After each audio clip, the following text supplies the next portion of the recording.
I have the opportunity to step on the campus of Princeton University, the youngest of 7. Mom went to high school. And I'm looking up and I'm in Princeton, New Jersey, and I have so much passion inside. There's so much pride in me, and the way in which I'm walking on campus is not just like everyone else, right? There's something that's pulling inside of me because I know how many people have sacrificed for me to be in that situation. And the beautiful thing about being in a situation where people have sacrificed for you is that you have the power of so many people, right? I stand here as one person, but I come as 10,000. I stand as one, but 10,000 support me. Because the way in which we operate, many of us operate in the practical, what we're doing. Every day we do what we're doing. I know that my job from 9 to 5 is to do this. Right? Then several of us maybe take that next step. How we do it. Do we do it with passion? Do we do it with conviction? But there's this next step that's amazing. Why are you doing what you're doing?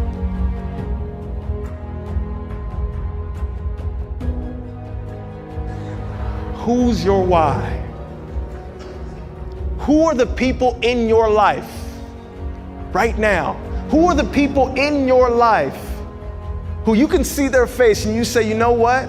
Because of you, I will do more, be more, and become more. Because of you, I will do more, be more, and become more.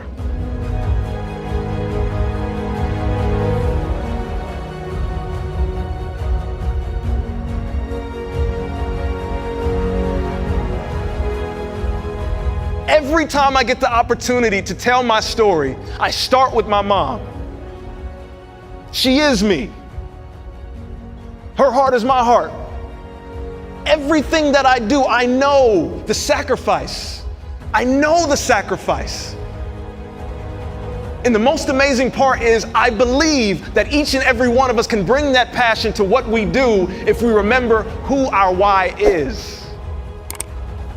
If we identify it so clearly on a day-to-day basis of why are we getting up at 6 a.m. again?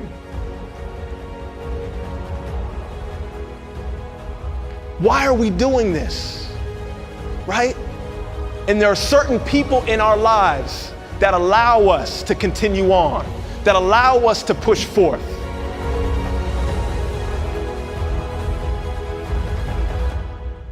There's a guy by the name of Howard Thurman, and he was the mentor to Martin Luther King and Mahatma Gandhi. He was a deeply spiritual and reflective man. And the way in which he wrote and the way in which he spoke, everything that I read from him, it's just like powerful. But this one quote is fitting. Don't ask what the world needs. Ask yourself what makes you come alive. Because what the world needs is people who have come alive. Don't ask what the world needs. If you saw the most amazing part of when each and every individual was sharing their idea, can you feel how much emotion and passion they had in their idea? Right? Gripping the mic like just ready to, because this was an idea. When you have a great idea, it comes from somewhere deep. Right? It allows you, every single one, when I'm listening and you guys are listening to these stories, there's a passion behind it. There's a helping a community behind it. There's not only a what's your why, but who's your why behind it. There's a vision. So the quote again is, do not ask what the world needs. Ask yourself, what makes you come alive? Because what the world needs is people who have come alive.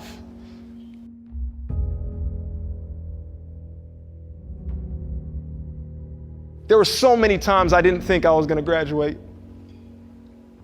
I'll be 100% honest with you. There were so many times where it was so difficult. And I remember in 2013, and this is kind of my story, the reason where that TED Talk came from, the reason why I wrote How to Network in College for Students.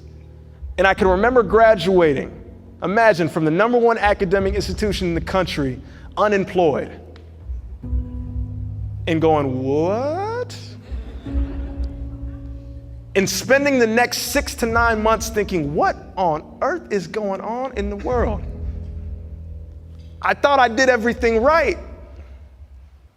But it's a beautiful thing. How many of you guys know that through our biggest failures, sometimes the most amazing opportunities will sprout right before us? How many of you guys know that? Right? And amazingly, that failure for me made me change my questioning. And I want you guys to think about this clearly here. It made me change my questioning. I returned to Princeton University, worked just like you in administration in the athletic department. And I'm looking around and I'm remembering how much pain and how much confusion I had. And I remember asking the question, why didn't I get a job when I graduated? Why was it so difficult for me? And there was a turn when I asked a new question and things started to change. Instead of saying, why doesn't Princeton do this for me? I asked, what can I do for Princeton? Right? In the midst of not knowing what's happening, instead of asking, why can't Princeton do this for me? I asked the question, what can I do in my shoes, from my perspective, in my stance, to contribute to this amazing community? How can I make this great community even better? And it hit me, and I said, you know what? There might be other student athletes just like me who don't understand the concept. So I created a program. The program was called Profound Ivy. It was a mentoring program. And I said, can I get some of the student athletes together and we'll come in and we'll talk about networking and professional development and academic efficiency?